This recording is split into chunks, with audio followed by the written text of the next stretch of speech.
एक एक आयत को याद करने के लिए बच्चा मगरिब से इशा तक सबक याद करता है, इशा की नमाज पढ़ता है, फिर बाद इशा लंबी रात होती है सर्दियों की तो 11 बजे तक, और गर्मियों की रात होती है तो 12 बजे तक, और फिर उसके बाद थोड़ी देर सोता है और फज्र की अजान से पहले इन बच्चों को मदरसों में उठा दिया जाता है। आप क्या समझते हैं कि आपके ऊपर अजाब नहीं आ रहा?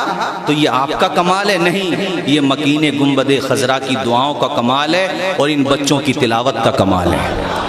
सुभान अल्लाह, सुभान अल्लाह। आप नहीं पहचानते मदरसों की अहमियत को। मैंने देखा है कि कोई वीक पॉइंट हो जाए या कोई वीकनेस बच्चों की सामने आ जाए, कोई भी कुछ भी कह देता है। कोई बच्चा मेहनत करे, पढ़ लिख जाए और फाइनेंशियली जरा सा स्ट्रांग हो जाए, वो उसकी दुनिया भी भली हो जाए और अल्लाह की तौफीक से आखिरत भी भली हो जाए, तो तबसरे होते हैं कि उलमा पे ये सरमाया कहाँ से आया, इनके पास ये दौलत कहाँ से आई। तुमने रातों में उनकी मेहनतें नहीं देखी? तुमने सफर हजर में उनकी मशक्कतें नहीं देखी? जब तुम नाश्ता भर, उसके बाद दोपहर का खाना अपने पसंद के एतबार से, शाम का खाना आपकी पसंद के एतबार से, उस वक्त वो बच्चे किस तरह से मुफलिसी परेशानी के दौर से गुजर रहे थे। अपनी माँ को रोता हुआ छोड़ के आता है तालिबे इल्म। आप 2-4 दिन अपने बच्चों से दूर रहकर देखो, पता चल जाएगा। लेकिन एक तालिबे इल्म जिसकी उम्र अभी है ही क्या, 12 साल का, 15 साल का, 20 साल का वो तालिबे इल्म, माँ आप दीदा होती है, आंखों में आंसू होते हैं और बच्चों के सर पे दस्ते शफकत रखती है और हजरत फातिमा उम्मुल खैर की सुन्नत अदा करते हुए कहती है, बेटा मेहनत से तालीम हासिल करना। वो बच्चा अमरोहा से कोई जा रहा है मुबारकपुर, कोई जा रहा है जामियतुर रजा, कोई जा रहा है जमदा शाही, कोई बच्चा जा रहा है रोनाही, कोई बच्चा जा रहा है जामिया नईमिया। ओ भाइयों, ये कोई आसान काम नहीं होते। कभी उन उलमा की मेहनतें भी देखो, इनकी मशक्कतें भी देखो, और याद रखो अगर ये मदरसे न हो तो तुम्हारी मस्जिदों में नमाजें कौन पढ़ाएगा?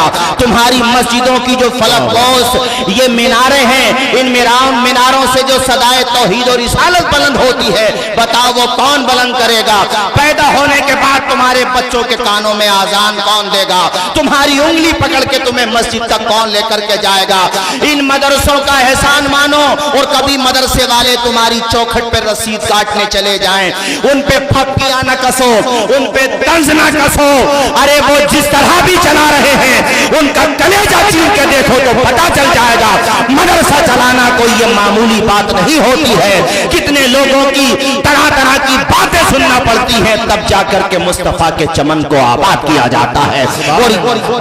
और याद रखना, कान खोल करके सुनो, मस्जिद और मदरसे में हर किसी का पैसा नहीं लगता तनवीर भाई, उसी का लगता है जिसको अल्लाह तौफीक देता है। सुभान अल्लाह, सुभान अल्लाह। बेशक बाज़ों को देखा है वो तनकीद करते हैं कि हम बड़े मालदार हैं, हमारी मूंछ बड़ी लंबी है, हमारा कुर्ता बड़ा लंबा है। अबे सबके कुर्ते सिमट जाएंगे मरने के बाद। कफन के 3 कपड़े लेके जाएगा। अमीर पति की पूंछ, बड़े बड़े अरबपति खरबपति दुनिया से कुछ लेके न गए। वो दुबई का प्रिंस जिस दिन उसका इंतकाल हुआ, ट्विटर पे उसकी कब्र नंबर 1 पे ट्रेंड कर रही थी। सब यही लिख रहे थे, उम्रे दराज ला मांग के लाए थे 4 दिन, जो 2 जुस्तजू में कट गए 2 इंतजार में। और भाइयों कुछ भी लेके नहीं गया। वो बुर्ज दुबई बनाने वाला, वो दुबई की सड़कों को कालीन से खूबसूरत बनाने वाला क्या लेके गया बताओ मुझे। लेकिन साथ ही साथ में तुम्हें बताना चाहता हूं, तुम्हारे करीब में मुरादाबाद है एक वो सदरुल फाजिल बदरुल मासिल, जिसके कलम को अल्लाह ने सैले रवा बना दिया था, जिस फन पे लिखता था हक अदा कर दिया करता था। अल्लाह अकबर, जो बैक मुफस्सिर कुरान भी था, मुहद्दिस भी था, मुकर्रिर भी था, खतीब भी था। और जब खिताब फरमाता तो लबों से फूल झड़ते थे। सदरुल फाजिल को बच्चा बच्चा जानता है, इसलिए नहीं कि वो अरबोपति थे, इसलिए नहीं कि वो खरबोपति थे। अरे उनके पास दौलत थी या नहीं थी, मगर इल्म का जो समंदर उन्होंने मुरादाबाद में फैलाया, उसकी लहरें पूरी दुनिया में फैलती चली गई, उसके चिराग पूरी दुनिया में जलते चले गए।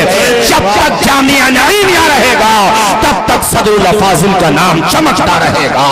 करीब में चले जाओ अमरोहा, करीब में चले जाओ संभल और दीपपुर के मेरे भाइयों, इन मदरसों की अहमियत को पहचानो। मैंने जो आया करीमा पढ़ी, रब कहता है मेरी राह में मेहनत तो करो, कामयाबी देने वाली जात मेरी जात है, और जो मेहनत करता अल्लाह उसको सिला फरमा देता है। सुभान अल्लाह, नारे तकबीर। तरक्की याफ्ता कौमों की, सुभान अल्लाह। तनवीर भाई, तरक्की याफ्ता कौमों की कुछ मिसालें दी जाती हैं जी, जी, कि तरक्की याफ्ता, आजकल हमारे मदारिस में पढ़ने वाले बच्चों को ना लोग ये समझते हैं मिडिल, ये जो है मिडिल भी नहीं, थर्ड क्लास है, कुछ भी नहीं समझते उनको। मत समझो, समझ लो तुम उन्हीं को जो तुम्हारे बिजनेसमैन बेटे हैं, जिनकी पैंटें 10-10 जगह से उधरी पड़ी हैं, जो तुम्हें सलाम तक नहीं करते। आज तक बताओ मुझे, फीसद निकाल के दिखाओ कि मौलवियों, हाफिजों, कारियों, मदरसों में पढ़ने वाले कितने ऐसे हैं जिन्होंने अपने माँ बाप को घर से निकाला हो। फीसद निकालो, 1% भी मुश्किल निकलेगा। 99% वो मिलेंगे कि जब और भाइयों ने सहारा नहीं दिया तो मदरसे में पढ़ने वाले हाफिज कुरान ने अपने माँ बाप को सहारा दिया। ज्यादातर तुम्हें वो मिलेंगे, अरे उसने दौलत तो नहीं कमाई, मैंने माना उसने बहुत ज्यादा 15-20 हजार रुपए पर मंथ कमा लेता है। बाज बाब इमाम 18,000 रुपए कमाता है, बाज बाब बेचारा 10,000 में खर्चा चलाता है, मगर बाप को देखता है तो अदब से निगाहें झुक जाती हैं, माँ को देखता है तो कदम को चूमने लगता है। अरे ऐसे अमीरों से, ऐसे अमीरों के बेटों से ये गरीब अच्छे जो माँ बाप का रुतबा तो पहचान रहे हैं। मैंने आज ही एक रिपोर्ट पढ़ी कि बहुत सारी जगहों पे ओल्ड हाउस बना दिए गए हैं। जब माँ बाप बूढ़े हो जाते हैं तो वही मालदार औलाद अपने बूढ़े माँ बाप को गाड़ी में पैक करके ओल्ड हाउस में छोड़ करके आ जाती है कि अब तुम यहीं पे रहो, तुम्हारा खर्चा हम बर्दाश्त नहीं कर सकते। वो बाप जिसने पाई पाई अपनी औलाद पे उठा दी, अपना कमाई अपनी औलाद पे उठा दी, आज वो औलाद उसको वहां ओल्ड हाउस में छोड़ करके आ गई, रहमो करम पे छोड़ दिया, दान से चलने वाले उन पे छोड़ दिया। लेकिन देख, तेरा मौलवी बेटा, तेरा हाफिज बेटा, तेरा मदरसे में पढ़ा हुआ बेटा तेरा रुतबा पहचानता है, तेरा जनाजा रखा हुआ होता है तो सिर्फ जनाजा पढ़ता नहीं, आगे खड़े होकर के जनाजा पढ़ाता हुआ नजर आता है। इसकी अहमियत को पहचान। 7 बच्चे जो हाफिज कुरान हुए हैं, उनके पेरेंट्स, उनके मामू, उनके चाचा, उनके ताया यहाँ आए हुए होंगे, उनको मुबारकबाद दूंगा कि तुम्हारा बच्चा अगरचे दुनिया का बहुत सामान नहीं कमाया है मगर सीने में कुरान को बसाया है। अपने बच्चे को मुबारकबाद देना। तरक्की याफ्ता कौमों की पहचान में बताया जाता है कि जो बहुत तरक्की याफ्ता होते, मुहज्जब होते हैं, वो सुबह सवेरे उठते हैं, नंबर 1। नंबर 2, वो अपने मिशन पे लगे रहते हैं। नंबर 3, वो बहुत ज्यादा मुहज्जब होते हैं, बासलीका होते हैं। अब ये सारी चीजें जरा मदरसे की 4 दीवारी में आकर के तो देखो। सुबह सवेरे उठने वाला उस्ताद भी बेमिसाल है और सुबह सवेरे उठने वाले बच्चे भी बेमिसाल हैं। तुम तो 8 बजे से पहले तनवीर भाई पब्लिक सो के नहीं उठती, मगर वो बच्चा जो अभी बालिग भी नहीं है, मगर वो सुभानल्लज़ी असरा की गर्दान सुभानल्लज़ी असरा को बार बार पढ़ रहा है। कोई कुल हुवल्लाहु अहद को बार बार पढ़ रहा है। हजरत कभी इन बच्चों के मकाम मर्तबे को पहचानो तो पता चले।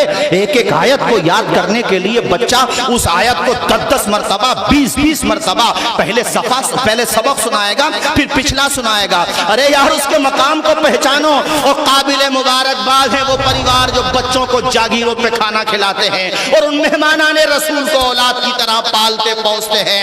अरे दुनिया में तुम्हें इसका बदला मिले न मिले मगर आखिरत में जरूर मिल जाएगा। ये बच्चे जब अल्लाह की अता से, अल्लाह के करम से जन्नत की तरफ जा रहे होंगे, अल्लाह के करम से हमें उम्मीद है वो इन बच्चों को तौफीक देगा कि तुम तन्हा नहीं जाओ, पहचानो कौन थे तुमसे मोहब्बत करने वाले। वाह, सुभान अल्लाह, सुभान अल्लाह, जिंदाबाद, बहुत अच्छे, जिंदाबाद जिंदाबाद। इमाम अबू यूसुफ, इमाम मोहम्मद दोनों हों तो उनको तरफैन कहा जाता है, और इमाम आज़म अबू यूसुफ हो तो शेखैन कहा जाता है। तो इमाम अबू यूसुफ ये चीफ जस्टिस बनाए गए थे। इधर पीछे का सुकून से बैठ जाओ, इधर पीछे बैठो। तुमसे जो कहता हूँ मेरी तकरीर में उधर पीछे बैठो, जो मैं कह रहा हूँ पीछे बैठो, सुकून से बैठ जाओ, थोड़ी मना करो, इधर बैठ जाओ। कलमा शरीफ पढ़ो, ला इलाहा इल्लल्लाह मुहम्मद रसूलुल्लाह। तकरीर में डिस्टर्ब नहीं होना चाहिए ना। बैठो, तुम बैठो, आराम से बैठो। हजरत तो इमाम अबू यूसुफ पढ़ रहे थे, उनकी वालिदा आ गई कि हजरत जरा छुट्टी दे दीजिए। तो इमाम अबू यूसुफ ने मुस्कुरा के कहा, ए अबू यूसुफ की अम्मी, पढ़ने दे अबू यूसुफ को, तेरा बेटा एक दिन वो आएगा कि जाफरान और बादाम का हलवा खाएगा। सुभान अल्लाह, सुभान अल्लाह। जरा जोर से बोलें सुभान अल्लाह, और ऊंचा बोलें सुभान अल्लाह, और मचल के बोलिए ना सुभान अल्लाह। आपने फरमाया कि पढ़ने दो इसको, ये जो है एक दिन वो आएगा कि जाफरान का हलवा खाएगा। अल्लाह अकबर कबीरा। भाइयों, अब वो तो सोचने लगी कि हम इतने गरीब हैं, हमारे घर पे ये कब मयस्सर आएगा। अब हजरत इमाम अबू यूसुफ पढ़ते रहे और अपने दौर में आसमान इल्म व फजल पर बदरे मुनीर बन के चले। इमाम अबू यूसुफ को कौन नहीं जानता है, ऐसी बड़ी शख्सियत के मालिक हैं अल्लाह अकबर, जिनको चीफ जस्टिस बनाया गया हो। तनवीर भाई बहुत अच्छा। चीफ जस्टिस समझते हो, काजियों का काजी, जैसे अपने भारत में सुप्रीम कोर्ट है ना, उसका जज नहीं, चीफ, जजों का जज, जो जब तक डन नहीं कर दे किसी बड़े फैसले पे तब तक फैसला बाहर नहीं आ सकता। चीफ जस्टिस बनाए गए अबू यूसुफ इमाम आजम के शागिर्द। तो खलीफे वक्त ने वो हलवा भेजा जिस हलवे को उस्ताद ने कहा था। जब वो जाफरान से बना हुआ हलवा आया, आपकी निगाहों के सामने उस हलवे को देखा तो आंखों में आंसू आ गए। आए हाय, अपने उस्ताद की याद आ गई। इस बात को तो हम भी कहेंगे कि बच्चों कामयाब हो जाओ और बहुत तरक्की मिल जाए तो उन्हें मत भूल देना कि जब तुम्हें कोई नहीं जानता था तब उन्हें सहारा लगाया था। तो मैं देखता हूं कि बाज़ लोग जो है तरक्की मिलने के बाद इतराने लगते हैं, घमंड का शिकार होते हैं। कोई भी हो, कसे बाशत कुजा बाशत, लेकिन अपने उस्ताजों को याद रखो, अपने माँ बाप को याद रखो। एक दौर वो भी तो था जब कोई नहीं था तो तुम्हारे माँ बाप थे, कोई नहीं था तुम्हारा उस्ताद था, टूटी चटाई पे बैठ के तुम्हें पढ़ाता था। इसलिए ये बात भी याद रखना चाहिए। मैंने तब कहा ये फर्मा बर्दाश्त शागिर्द हैं इमाम अबू यूसुफ। हलवा देखा तो रोने लगे। साथ वालों ने पूछा कि हुजूर आंखों में आंसू, कहा तुम नहीं समझते, ये बहुत बारीक बात है, बहुत देरीना बात है, माजी की बात है। कहा हजरत हमें भी समझा दीजिए। तो सैयदना इमाम अबू यूसुफ ने फरमाया, बेटा मैं अपनी दरसगाह में पढ़ रहा था, मेरी माँ मेरे पास आई तो मेरे उस्ताद इमाम अबू यूसुफ अलमुतवफ़ा 150 हिजरी, उन्होंने फरमाया था ओ पढ़ने दे इसको अपने बेटे को, तेरा बेटा एक दिन ये कीमती हलवा तनावुल करेगा। आज ये हलवा जब मेरे सामने आया तो मुझे अपने उस्ताद की वो दुआ याद आ गई। दुआएं ले लो, दुआएं ले लो। अरे मदरसों में ये पढ़ाया ही जाता है, माँ बाप का रुतबा बताया ही जाता है शुरू से। इसलिए हमने कहा था, मैं ये नहीं कह रहा हूँ कि हो सकता कुछ पढ़े लिखे भी माँ बाप के साथ ज्यादती कर देते हो, मगर ये फीसद बहुत कम निकलेगा। हमने तो ये देखा है कि वो गरीब है, जैसा भी है, मगर माँ बाप के मकाम को पहचानता है, उनके रुतबे को जानता है, उनका सम्मान जानता है, क्योंकि वो शुरू ही से पढ़ता है कि माँ के कदम के नीचे जन्नत है और बाप जन्नत का दरवाजा। बेशक बेशक सुभान अल्लाह। आज मैं एक जगह बैठा था शहर में, वहाँ तनवीर साहब जी, बड़ा दुख हुआ सुन के। बताया कि हमारे मिलने वाले हैं बहुत खास, वो बताने लगे कि माँ ने जो है ज़मीन अपनी, कई बेटे हैं उनके, अपने बेटों में तकसीम कर दी। बेटों ने सोचा कि भाई थोड़ा सा, उनके शौहर फौत हो गए, कहा कि ये इतनी ज़मीन आपको। तो उन बेटों में से एक बेटा सिर्फ माँ को रोटी खिलाता है, बाकी कह देते हैं कि हमने आपको ज़मीन दे तो दी, यानी माँ से कह देते हैं कि हमने आपको ज़मीन, 20 बीघे ज़मीन थी मिसाल के तौर पे, 4-4 बीघे, बेटों ने कर ली 2 बीघे, कि तुम्हें दे तो दी ज़मीन, किस बात की रोटी। यार मैं तब से ये सोच रहा हूँ कि ये बात किसी गैर मुस्लिम समाज में होती तो उनके बुद्धिजीवी उन्हें समझाते, मगर हमारे समाज में ये वायरस क्यों आ रहा है कि बूढ़े माँ बाप को लोग बोझ समझ रहे हैं। उस बाप को कि जिस बाप ने अपना खून पसीना बना करके बहा दिया, ईद का त्योहार आया तो अपने कपड़े नहीं बनाए, घर पे कर्जा था, हालत अच्छी नहीं थी माली, तो अपने कपड़े नहीं बनाए, अपने बच्चों के कपड़े बनाए। उन माँ बाप को इस तरह से जलील किया जा रहा हमारे समाज में। अपने माँ बाप पर खर्च करते हुए मौत आ रही है, अपने लिए उम्दा उम्दा लिबास, बेहतरीन गाड़ियां खरीदी जा रही हैं। बाप से ये भी नहीं पूछा जाता कि अब्बा जी तुम्हारा चश्मा टूट गया है, लाओ मैं नया चश्मा बनवा करके ला दूं। ये क्या बीमारी हमारे समाज में आ रही है। इसीलिए मैंने तकरीर शुरू की है मदरसे की अहमियत पर। अपने बच्चों को मदरसों में पढ़ाओ, एक तरफ वो ज़ेवर तालीम से आरास्ता होंगे और उस ज़ेवर की बरकत ये होगी कि तुम्हारे नाफरमान नहीं बनेंगे, फर्मा बरदार बन जाएंगे। बेशक सुभान अल्लाह, वाह वाह, बहुत अच्छा, जिंदाबाद जिंदाबाद, सुभान अल्लाह सुभान। अरे जिंदगी एक दरख्त है यार, उस दरख्त की जड़ तो बाप ही है। सुभान अल्लाह। उस दरख्त की जड़ माँ बाप है। अगर तुम जड़ को ही काट दोगे तो दरख्त कितना ही तनावर हो जाए, उसे सूखने में भी ज्यादा वक्त नहीं लगेगा। जी जी, इसलिए मैंने तुमसे जोर दिया है कि बच्चों को मदरसों में पढ़ाओ, क्योंकि मदरसों में ज्यादा जोर दिया जाता है कि अपने माँ बाप की खिदमत करो, अपने माँ बाप की सेवा करो, अपने माँ बाप का कहना मानो। मैं सुनता रहता हूँ, अखबारात में भी पढ़ता रहता हूँ, लखनऊ में माँ से डेटा के पैसे मांग रहा था बच्चा। मोबाइल की लत लग गई है ना, जैसे आदत हो जाती है, वायरस, तो अपनी माँ से पैसे मांग रहा था उसमें डेटा कराने के लिए। माँ ने पैसे नहीं दिए तो इतना उसके अंदर हिंसा पैदा हुई कि उसने अपनी माँ का मर्डर कर दिया। एबीपी न्यूज पे चली खबर, अपनी माँ का मर्डर कर दिया, अपनी माँ को कत्ल कर दिया। ऐसा समाज तैयार मत करो, अपने बच्चों को मदरसे में भेजो ताकि तुम्हारे बच्चे मदरसे की चार दीवारी में अपना मकसद भी पहचाने और तुम्हारी इज्जत करके दुनिया को दिखा दे। वो जीते जी दुनिया में जन्नत का मजा लेंगे, वो जीते जी दुनिया में जन्नत का मजा लेंगे, जो बाप को खुश रखेंगे और माँ की दुआ लेंगे, जो बाप को खुश रखेंगे और माँ की दुआ लेंगे। तुम कहोगे मौलाना तौसीफ रजा साहब, माँ बाप का कहना मानने से क्या होता है, माँ बाप की खिदमत करने से क्या होता है, बूढ़े माँ बाप के कदम दबाने से क्या होता है, माँ बाप की ज्यादा से ज्यादा उनके इशारे अबरू पे गर्दिश करने से क्या होता है। मैं आपको बताना चाहता हूँ, जो माँ बाप का कहना मानता है उसे दुनिया में मोहब्बतों का पैगाम मिलता है, मरने के बाद हौज़ कौसर का जाम मिलता है। सुभान अल्लाह सुभान। जो माँ बाप की इज्जत करेगा उसे दुनिया में इज्जत और मरने के बाद अल्लाह ने चाहा तो जन्नत मिलेगी। ये फसाना नहीं हकीकत है, अपनी माँ से जिसे मोहब्बत है, गौर से तू क्यों नहीं कहता, माँ के कदमों के नीचे जन्नत है। सुभान अल्लाह, नारे तकबीर, नारे रिसालत, मसलके आला हजरत अल्लामा मौलाना तौसीफ रजा साहब मिसबाही। सुभान अल्लाह सुभान अल्लाह।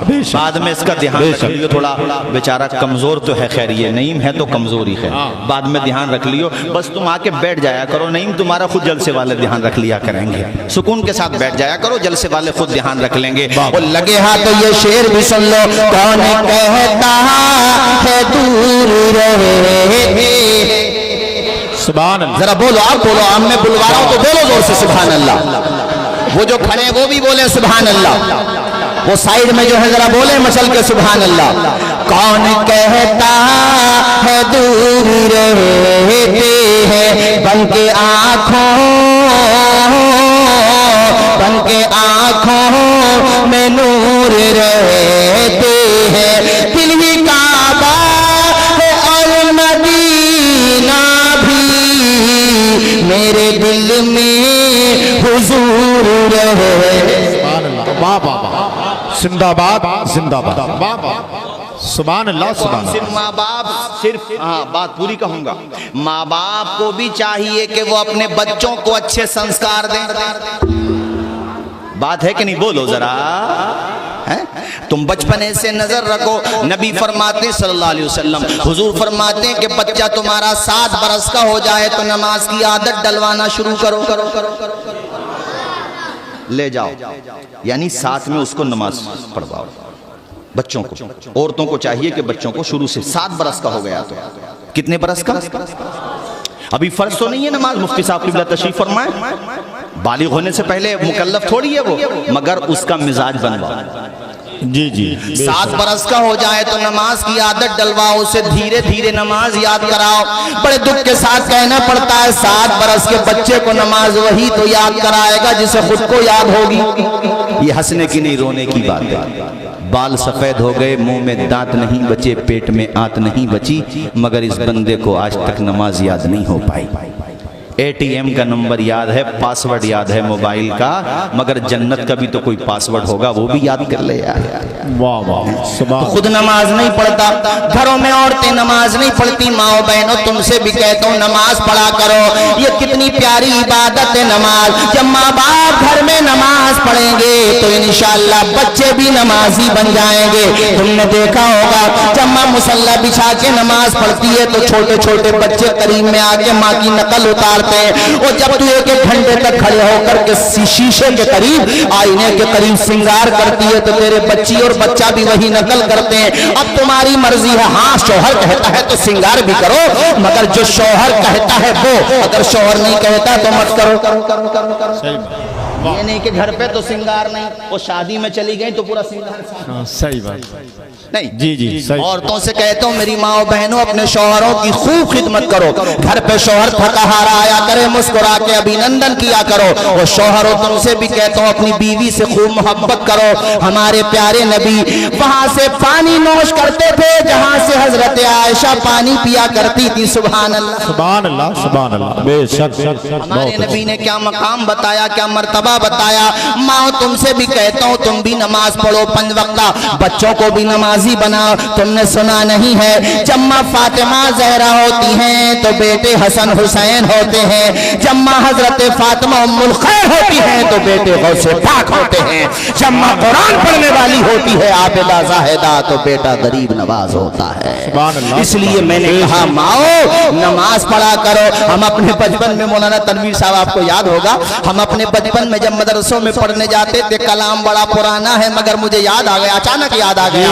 अपने बचपनों में जाते थे हम, अपने बचपन में मदरसों में जाते थे तो ये कलाम खूब पढ़ा जाता था, बच्चों को नमाजी बनाने के लिए सुनाया जाता था कि हजरत बिलाल ने काबे से जब सदा हैया हाथ उठा के बोलो हैया सला, बोलो हैया सला।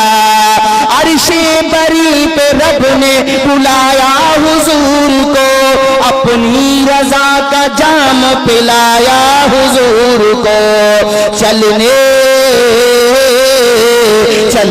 लगे तो रब ने बताया हुजूर को, उम्मत से जाके कहना यही तोहफा है मिला।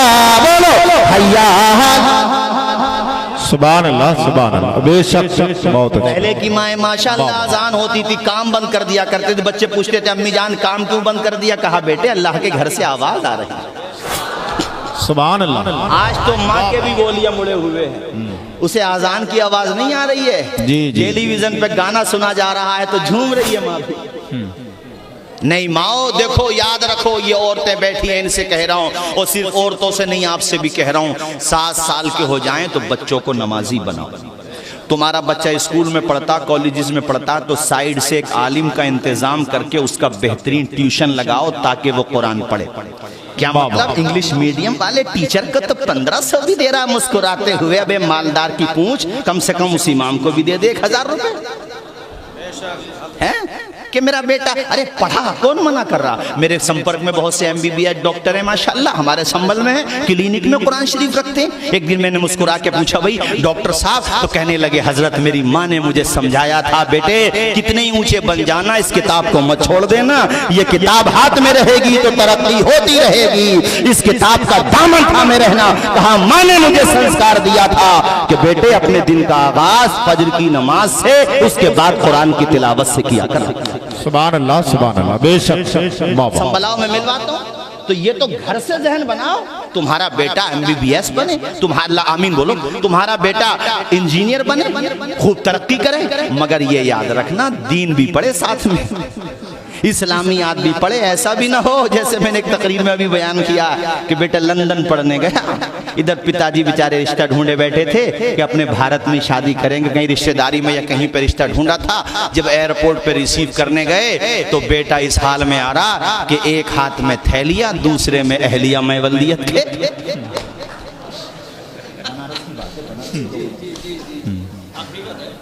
अब पिताजी आंखें फाड़ के दे रहे हैं कि बेटे ये मोहतरमा कौन है?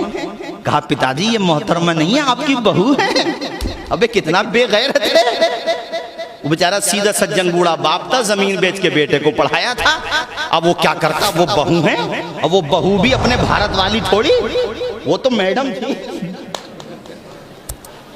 अब वो यहाँ कहाँ टिक पाती, कुछ दिनों रुकी, फिर उन्होंने कहा मुझे तो आबो हवा शूट नहीं करती। अब ये बूढ़े समझ नहीं पाते, आधी भाषा समझ में आती थी, कुछ सिखा दी थी बेटे ने, आधी पल्ले नहीं पड़ती थी। तो एक दिन बेटे से कहने लगे, बेटे तू क्या मुसीबत लेके आया है, इससे अपने देहाती सही थी। तो हुआ ये कि फिर वो चला गया मैवल्दियत के, यानी उसके साथ में जो भी सामान था वल्दियत से मतलब ये है यार, वो चला गया वापस फिर हजरत। अब बेटा पढ़ाया भी उससे क्या फायदा, तभी तो मैं कह रहा हूँ पढ़ाओ खूब, मगर संस्कार अपने भारत के दो। बेशक बेशक, बाबा। और भारत में गरीब नवाज का संस्कार भी तो शामिल है, तो हम तो गरीब नवाज का संस्कार देंगे। इसलिए मैंने कहा बच्चों को पढ़ाओ, मगर साथ में कुरान के लिए। अच्छा एक बात मैं कहता हूँ, तकरीरों में और भी कही है, अल्लाह करे आप तक पहुंच जाए यार और इस पे अमल हो जाए। भाई हमारी तो जितनी बसात खैर लापरवाही हो जाती है, हमें भी मजीद मेहनत करना चाहिए। हमारे वहाँ क्या होता है हजरत, मदरसे में कंप्यूटर भी हो, चलो ठीक है हो, मदरसे में मैथ भी हो, चलो ठीक है हो, जरूरत है, इंग्लिश भी हो, चलो ये भी हो, हमने मान लिया। जबकि ये सब्जेक्ट होने चाहिए, हम मानते हैं, जितना हमें जरूरी है उतना हम मानते हैं, क्योंकि ये भी ना हो कि हम आलिम बन गए और पूछताछ की खिड़की पे जाके पूछ रहे हैं कि बिहार को ट्रेन कौन सी जा रही है, सीवान को, ये भी नहीं हो। इसलिए हमारे मदरसों में अल्हम्दुलिल्लाह पढ़ाया जाता है। और आपको सुन के ताज्जुब होगा कि मदारिस के जो तलबा JNU, जामिया, अलीगढ़, उसके अलावा जहां जहां भी कॉलेजेस में जाते हैं, बेहतरीन नंबरों से पास नहीं होते बल्कि टॉप करके दिखा देते हैं अल्हम्दुलिल्लाह। चूंकि उन्हें पता, अरे हमारे साथ पढ़ते थे, बिहार के शाहिद खान नाम है उनका, IAS बने माशाल्लाह, बिहार में पोस्टिंग है उनकी। IAS बनना कोई मामूली बात है, मगर बन के दिखा दिया। भाई जो 30 पारे अपने सीने में महफूज कर सकता है, वो कौन सा इम्तिहान नहीं निकाल सकता? भाई साहब मुझे नहीं बोलोगे जोर से सुभान अल्लाह।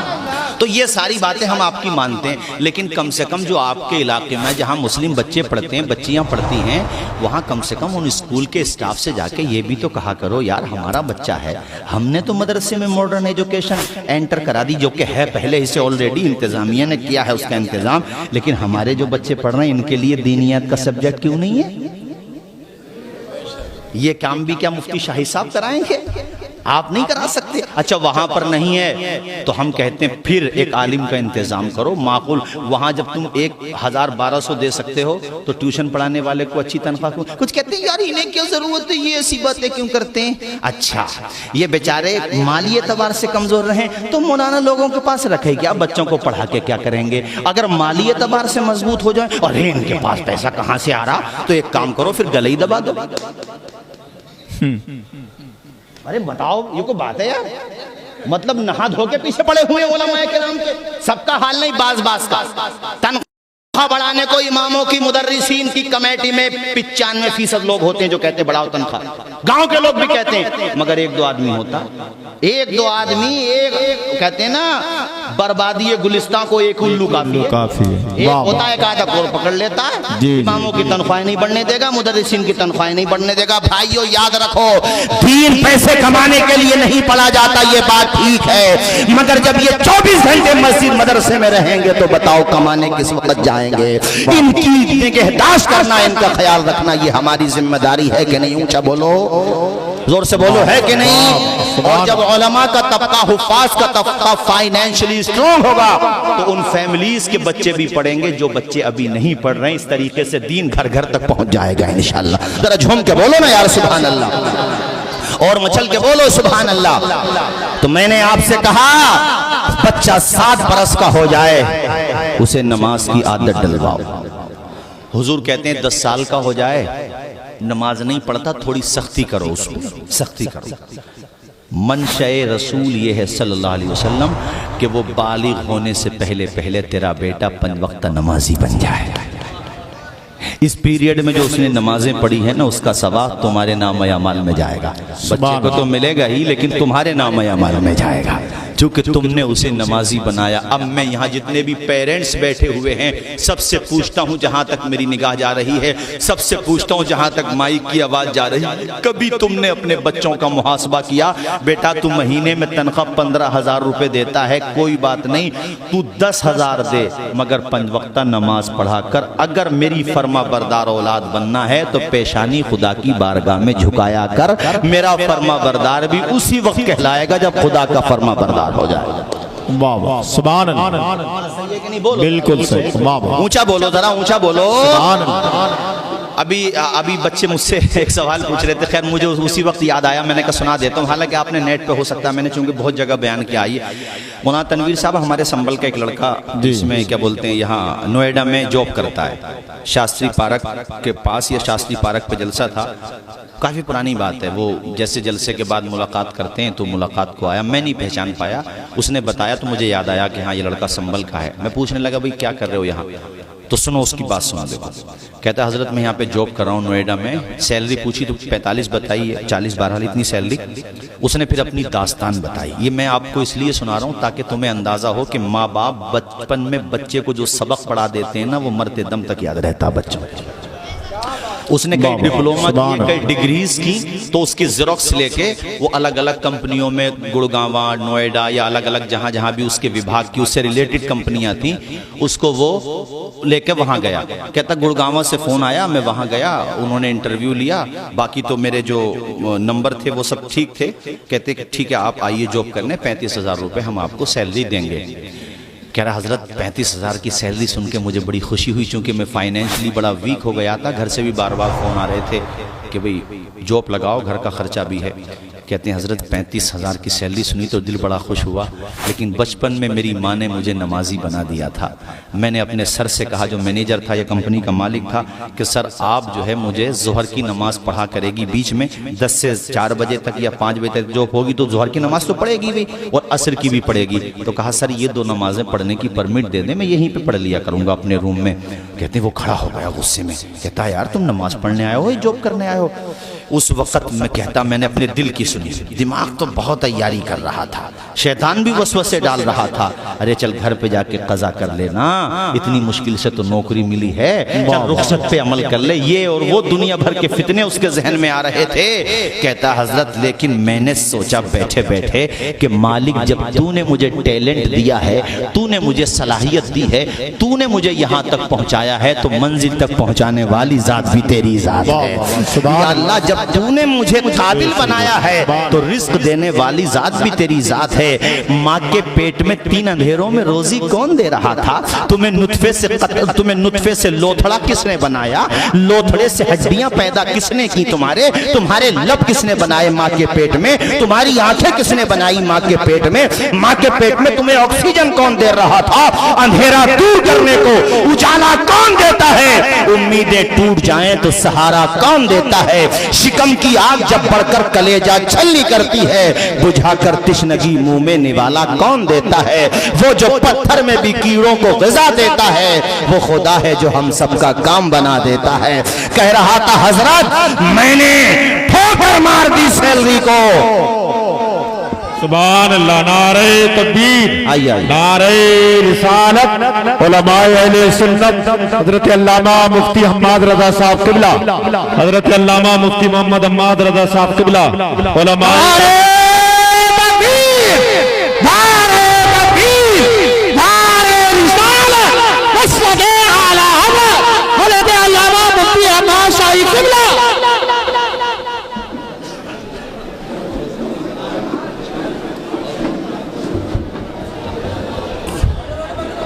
एकदम बैठ जाओ, फौरन बैठ जाओ, एकदम बैठो बैठो बैठो, सारे लोग बैठो।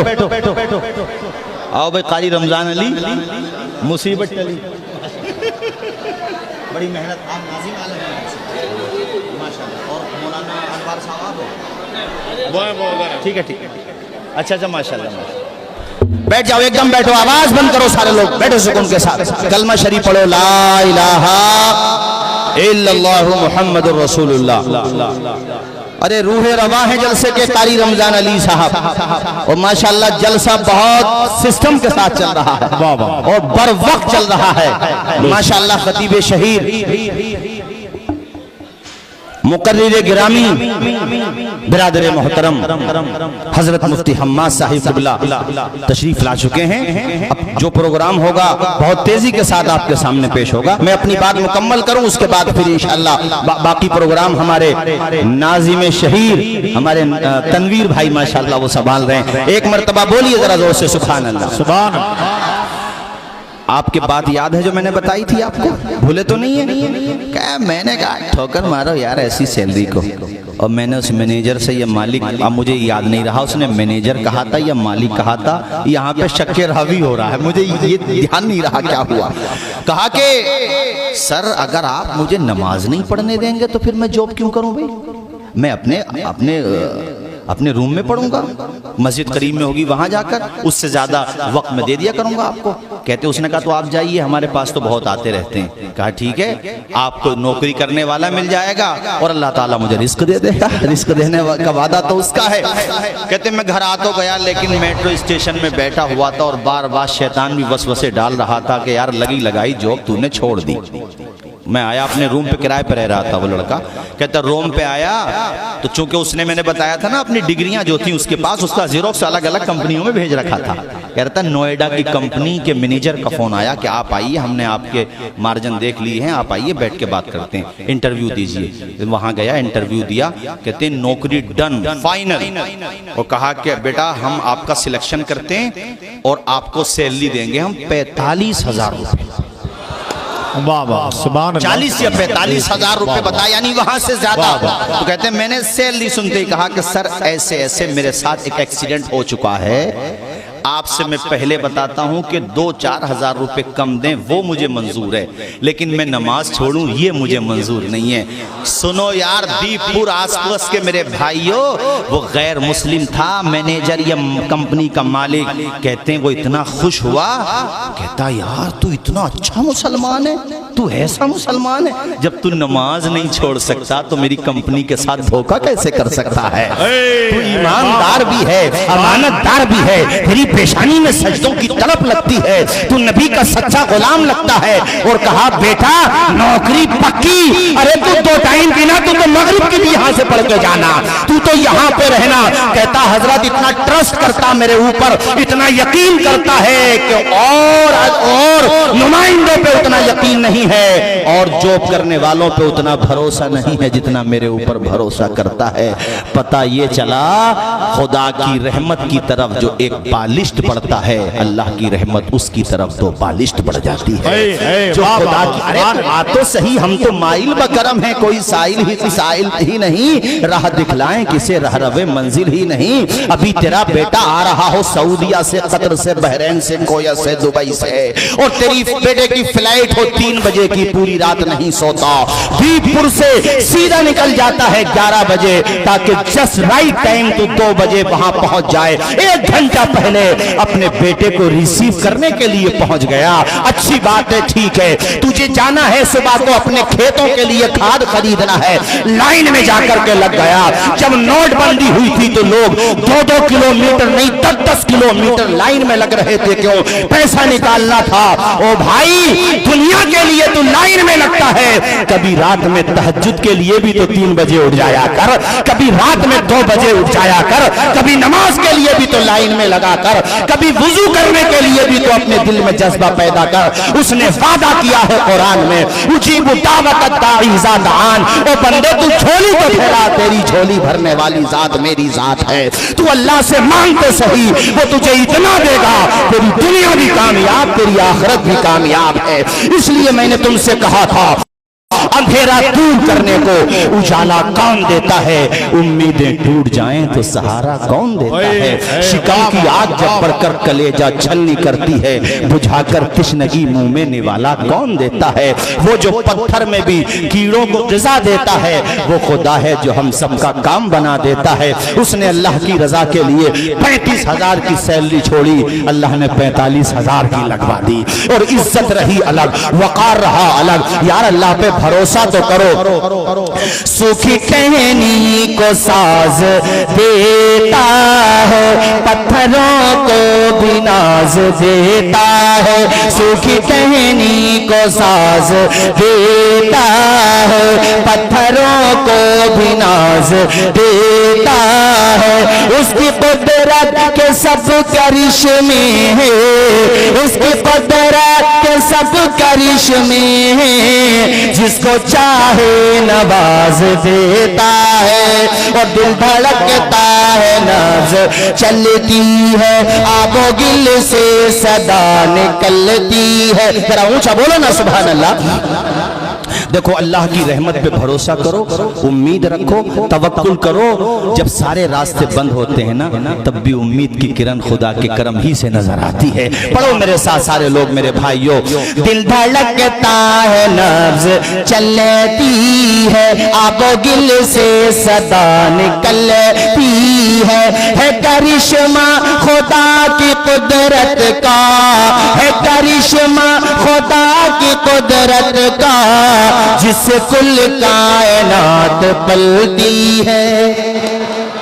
5 वक्त नमाज पढ़ा करो। 3 पैगाम मैंने आज की तकरीर में दिए, चूंकि अभी प्रोग्राम और चलना है और बिरादर मोहतरम हजरत मुफ्ती हम्माद साहब को भी तशरीफ लाना है।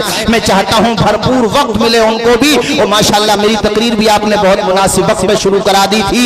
अजीज उतना ही रखो कि दिल बहल जाए, उतना भी न चाहो किसी का दम निकल जाए। इतना ही बहुत सुन लिया, अब यही काफी है भाइयों। ये बात कहूं फिर उसके बाद 3 बातें। एक तो 5 वक्त नमाज पढ़ना है और बच्चों को नमाजी नहीं, आवाज आएगी नमाजी।